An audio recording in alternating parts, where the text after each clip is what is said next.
Kalau kita orang Islam, patut kita kena ambil kira faktor perilaku, moral dan akhlak Anwar ni.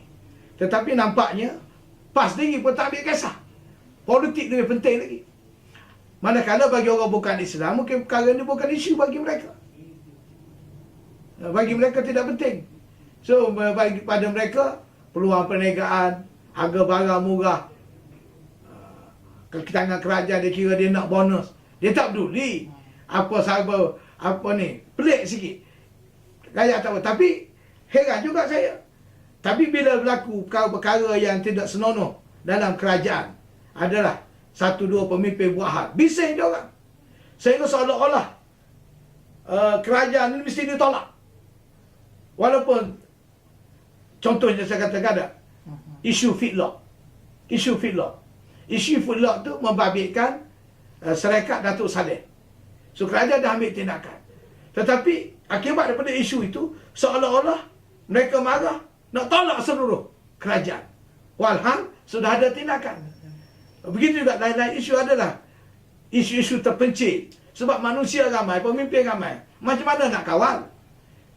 Tu dalam pembangkang, ada juga perangai macam ni. Azmin Ali pun ada cerita. Tetapi mereka tidak besarkan. Mereka, kalau berlaku di kalangan pemimpin pembangkang, satu dua individu, ada kata, itu masalah individu tu. Tidak terjejas. Tidak timbul masalah. Ini Pakatan Rakyat, parti-parti mereka ni. Rakyat tengok begitu. Tapi bila berlaku dalam Barisan Nasional UMNO, herannya saya tengok, kalau ahli biasa je, seorang ketua bahagian ke, ketua cawangan je, buat hal di peringkat bawah, dia marah pada seluruh kerajaan. Ini yang menjadi masalah besar. Itu saya punya pandangan. So, saya tengok dah bab ini rakyat tak begitu adil lah dalam membuat pertimbangan. Kalau ada individu yang salah, individu yang salah.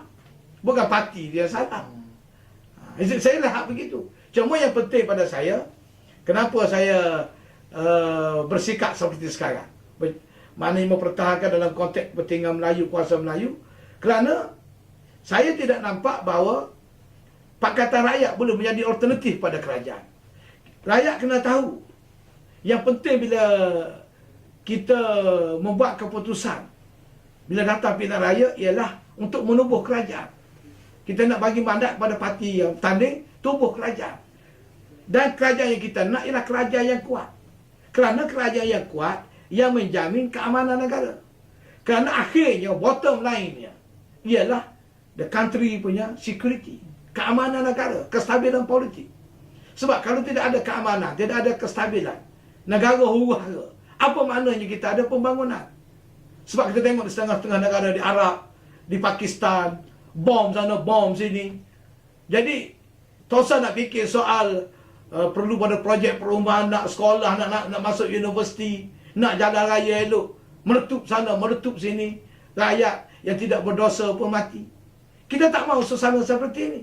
Jadi, saya tidak nampak bahawa Pakatan Rakyat boleh menjadi alternatif kepada Barisan Nasional. Ini pandangan saya dari segi sudut politik, dari sudut ekonomi, akademik, ataupun nak berhujah 40 hari 40 malam pun boleh. Boleh kita berhujah. Sebab saya nak bagi alasannya mudah saja. Barisan Nasional asalnya perikatan. Pakatan di antara Melayu, Cina, India dan selepas jadi Barisan Nasional termasuk Sabah dan Sarawak. Sudah wujud persefahaman dari segi perkongsian kuasa. Dan sudah entrench. Dan dasar-dasar pun sudah diterima oleh parti-parti politik dalam Barisan Nasional yang mewakili kaum masing-masing. Berjalan dengan elok. Sebab itu kita maju seperti sekarang. Sehingga kita negara yang ketiga, dunia Islam yang pertama, boleh menjadi model.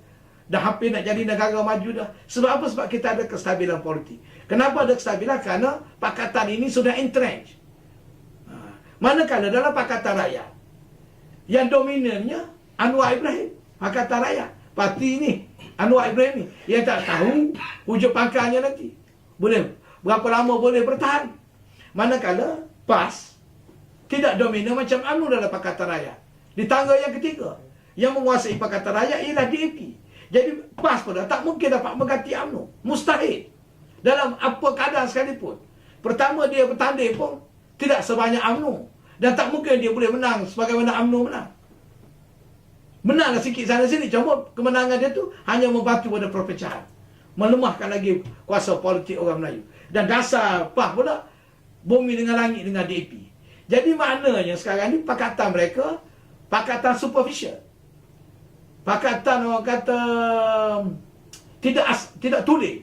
Hanya untuk nak pergi ke Putrajaya, nak menjatuh Barisan Nasional. Tetapi pada saya, bila mereka cukup kursi lah kata ke Putrajaya, nak tubuh kerajaan pun saya rasa mereka akan berkahwin ni. Perdana Menteri, Timbalan Perdana Menteri, Menteri Keuangan, Menteri Keuangan, Menteri Tahanan, Menteri Dalam Negeri. Berebut nanti. Saya ingat ada kabinet bayangan, 3 parti ni ada 3 menteri tiap-tiap kementerian. Saya dengar cerita. Masing-masing diletak kepada tiap-tiap kementerian. Tetapi dalam Barisan Nasional, selepas pilihan raya, cukup kursi untuk tubuh kerajaan, paling tinggi seminggu Perdana Menteri boleh tubuh kabinet. Sebab mereka dah terima Perdana Menteri UMNO, orang Melayu. Timbalan Perdana Menteri UMNO Melayu. Menteri Keuangan UMNO Melayu. Menteri Dalam Negeri UMNO Melayu. Menteri Pertahanan UMNO Melayu. Ini yang core ni, ini tunjang tiang seri kepada negara. Malah termasuk kementerian perdagangan sekarang ni. JKR pun dipegang oleh tapi dalam Pakatan Rakyat belum tentu ni siapa jadi Menteri Dalam Negeri, siapa jadi Menteri Keuangan, siapa Timbalan Perdana Menteri. Dan saya tidak mahu berjudi,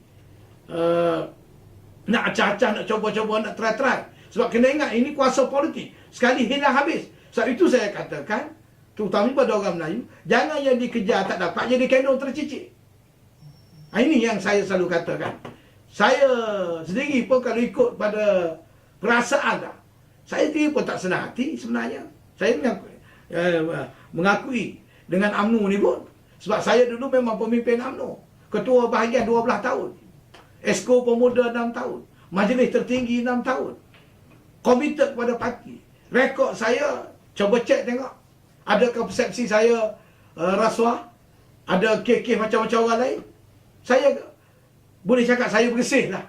Setakat saya lah orang boleh perasa. Tapi saya digugur sebagai ketua bahagian selepas persepadanan semula oleh Abdullah Padawi. Sehingga saya naik marah jugalah. Sebab itu saya bertanding bebas. Maknanya kalau nak marah ke UMNO, saya lebih dahulu daripada orang lain. Mereka menganiayai saya. Tetapi selepas 2008, bila senario politik negara berubah, orang Melayu terancam. Maka nak tak nak, saya mesti menerima hakikat. Sebab itu saya minta rakyat bersatu menyokong UMNO. Sebab kita kena sokong yang besar. Bolehkah kita nak ajak orang Melayu nak beri sokongan kepada PAS? Macam mana kita ajak pun tidak semudah kita nak ajak orang Melayu sokong UMNO yang sedia ada. Jadi akhir sekali dia berpecah dua, kita jadi lemah. Jadi nak tak nak kita kena pilih satu. We don't have alternative. Kita tidak ada pilihan. Jadi sebab itu saranan saya pada orang Melayu, apa pun dia tak puas hati dengan kerajaan, dia kena ingat ini. Ingat masalah masa depan anak cucu. Ingat masalah kuasa politik tidak akan datang selalu. Sekali kita hilang, kita akan hilang selama-lamanya. Jadi janganlah pula tak puas hati kerana kes jalan, kes rumah, kes saham, kes tu, kes ni. Lepas tu nak marah ada pemimpin seorang dua rasuah.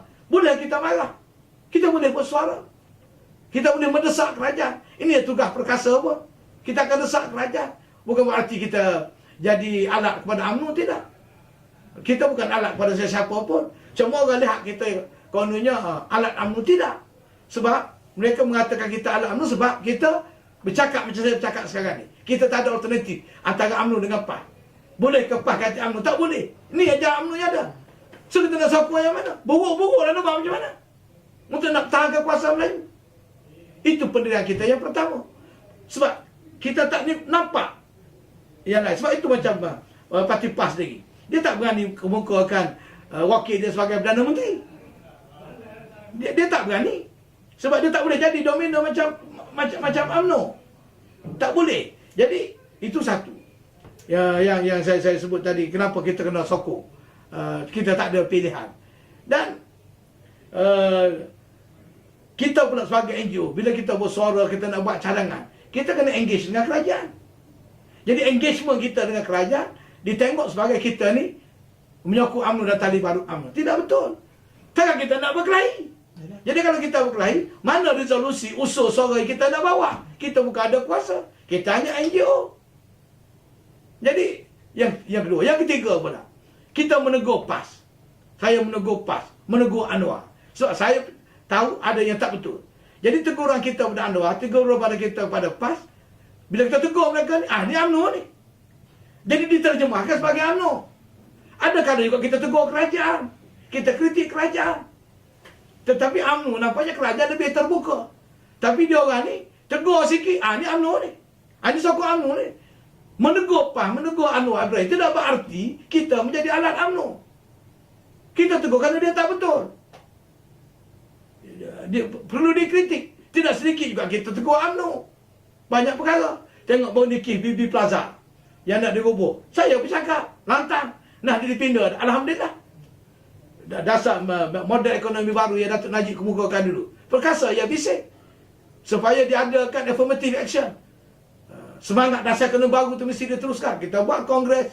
Kita buat convention ekonomi, transformasi ekonomi Bumi Putera. Baru ni kita buat meja bola pendidikan, dasar pendidikan. Ada setengah-setengah. Tu kita kritik kerajaan, kita tegur.